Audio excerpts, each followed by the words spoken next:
Are you ready? Shut up and sit down.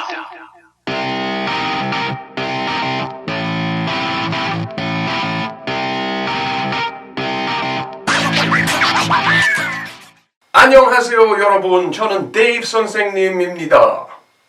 Today's expressions are I'm good at and I'm not good at.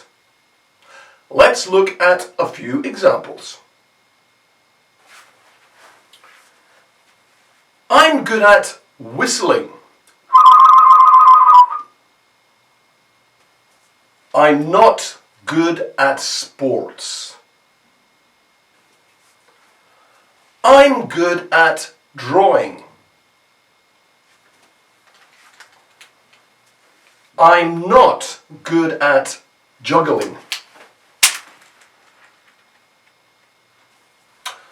I'm good at cooking.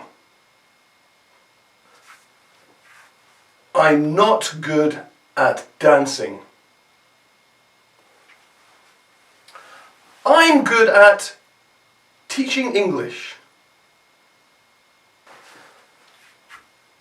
I'm not good at speaking Korean. Thanks for watching.